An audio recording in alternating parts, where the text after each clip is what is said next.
Number two, and this will go down possibly, I think most probably, it'll go down as the best vehicle for Turo, maybe this decade. Forget about like the number one vehicle for the year, for the decade, the Cybertruck. You know it's gonna be a beast on Turo. If you can get an early Cybertruck, I have where am I at in the line? There's supposedly, now how do you know? And the other thing is this, you can't really compare the Cybertruck numbers to the Model 3 because the Cybertruck was a $100 deposit. So you had people, everybody throwing $100 down saying, oh, I ordered a Cybertruck. No, you didn't. You put a deposit down for $100. That doesn't mean you're buying a Cybertruck, but supposedly there's over 1 million pre-orders on a Cybertruck. Tesla doesn't even have the factory running to make this thing. So who knows when these things are coming out. Supposedly the first one's going to come out this year. It's probably not going to happen. You know, next year, eventually they'll start putting them out in mass quantities. It's going to go into 2023 for sure. They don't have the factory. They don't have this place to make them run. But if you can get a Cybertruck, same thing. If you can find somebody who has one ordered or maybe had 2 orders and are not going to buy both of them, man, get their reservation. Where am I at in the line? If there's 1 million pre-orders, my first one is number 22,000. That's like pretty close to the 1%, right? So I hope to get mine, you know, fairly. I hope to be the first one on Turo again. I have my second one is like 43,000 out of 1 million. Both of those were put the day of the event. You can say, well, you know, if you knew this thing was going to be the best thing on Turo, I didn't know it at the time. I thought it was pretty hideous, to be honest with you. I mean, when that thing rolled out, I was like, is this a joke? But it does grow on you. It grows on you, and functionality and, you know, uniqueness and you know, special factor, and it's got all that. It's got all that. And there's a lot of things you can do with that. I think it's going to be a super cheap vehicle to wrap. If you have a connection to someone who does wraps, I think you can wrap this thing dirt cheap because there's no curves to it. But the Tesla Cybertruck, it's going to kill it on Turo. Kill it. It's going to kill it. So if you can get one of those early ones, a Bronco or a Cybertruck, or both, I got 2 of each.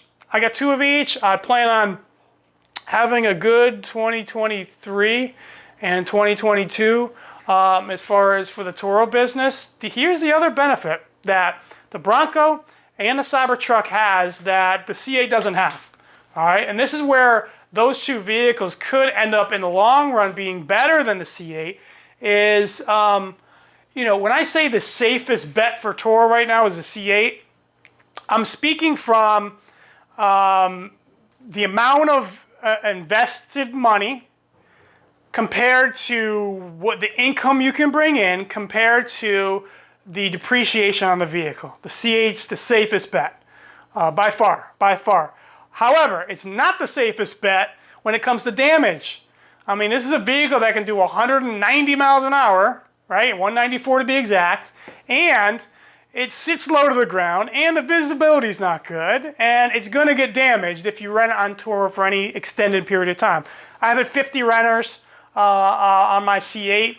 9 out of 10 of them are really good, responsible, great people, no problems. But I've had about 4 or 5 people that, you know, obviously I got trackers, and I do, I'll do a separate video on if you have a higher end sports car, a vehicle that has that kind of horsepower, and higher end sports cars or luxury cars. I'll give you some things that I do. Maybe it'll be helpful to you as far as protecting the asset, right? But the C8, if you rent it out for any period of time, you're going to have some damage. Hopefully it's small things like scraping the front end, you know, or bumping into something or this or that. But you know, eventually some idiot's gonna do damage to the vehicle, or God forbid, total the vehicle. And you know, we'll see how that plays out with Turo. Are they going to pay you MSRP, what you paid for it, or are they going to pay you market value? If you pay market value, you know, okay, I mean, you know, put another reservation in. Let's see if I can get a second one, and you know, I'll take my profit and go to the next vehicle if I can't, right? But the 2 things the Bronco and the Cybertruck have that the Corvette C8, the Corvette does not have, okay? Both of them are lifted off the ground. My Bronco will have 35-inch tires on it. You know, if you're going to buy it, make it look the part. If you want to charge $200 a day for it, it's got to look the part, right? So mine don't have 35-inch tires. I've paid the extra to have the metal bumpers. The beauty of this truck right here behind me, it's got metal bumpers all the way around the vehicle. It may be the first Turo-proof vehicle. Bronco will be the same way. Metal bumpers, 35-inch tires. I'm going with the two-door. Came down to basically just cost, and I like the look better.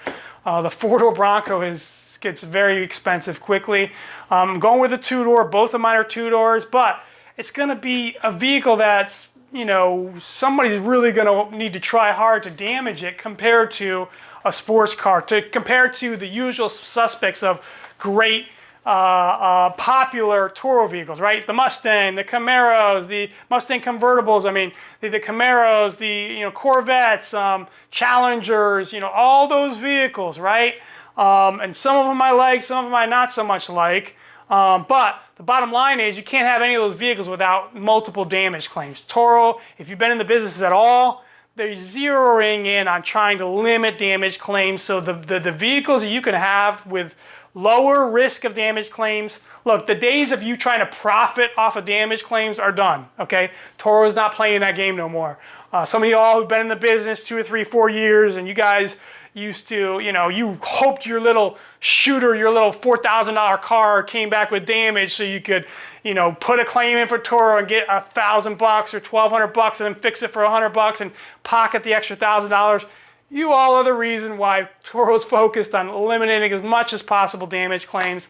That's not the way to make money in Turo anymore. Make money by buying the right vehicles. Make money by buying vehicles that depreciate slowly, that are hard to damage, that have the least amount of opportunity to damage. Bronco, Cybertruck, both of them are going to be awesome. I mean, the Cybertruck's freaking bulletproof, right? It's got metal all the way around it. It's lifted off the ground. Both of them will be some of the best vehicles ever as far as, not real easy to damage in the sense of common renters. You're always going to have a few idiots who, are going to cause issues. But bottom line in, Bronco, Cybertruck. I know what some of you guys are thinking already. Oh, you're telling me, vehicles I can't get a hold of. Go ahead and get in line. Yeah, get in line for a Cybertruck and wait 3-4 years to get it. And then it'll be like it is for Model 3. Next video I will give you a vehicle that just popped on the market. I hadn't been tracking it, and it just popped on the market. They did a debut just a few weeks ago. And I've already got 2 orders of this vehicle. If you're counting, I've got 6 vehicles ordered right now. 2 Broncos, 2 Cybertruck, 2 of these. This vehicle, if you're limited on cash or to try to get a $50,000, $60,000 loan, it would be difficult for you. Maybe your credit's not the best. Maybe you don't have the ability to get a larger loan. This vehicle you can purchase for between $20,000 and the way I built mine out, $23,000, $24,000, $25,000. This vehicle you can order right now, and they're saying you can get it October, November, December, even if you put an order in right now. And the cost is $20,000 to $25,000, and I think it's going to be an underrated hit for Turo, and it's going to be, a lot of people are not really paying attention to this vehicle. It caught me off guard. I watched the debut, some information on it, and I was like, dude, this is a home run. This is a home run. So I'll talk about that next video. Hang tight. I'm going to get you stuff that you can actually buy, okay? And then I'm also going to give you some input on vehicles. This is a tough market right now to buy, get a deal on a vehicle. Used vehicles are way overpriced right now.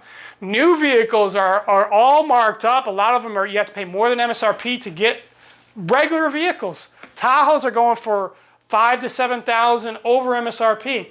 You already know C8s are going for $20,000 to $30,000 over MSRP.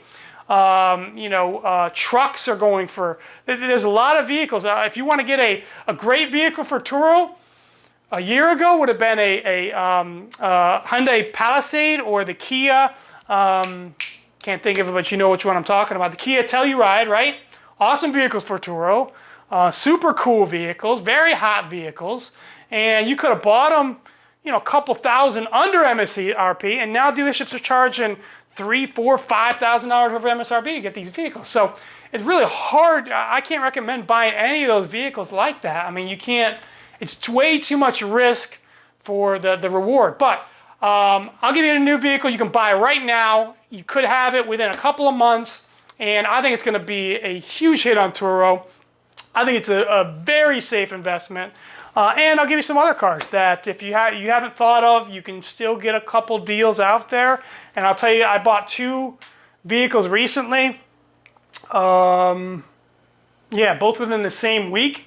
I'll tell you the type of vehicles I bought and how I got a little bit of a deal.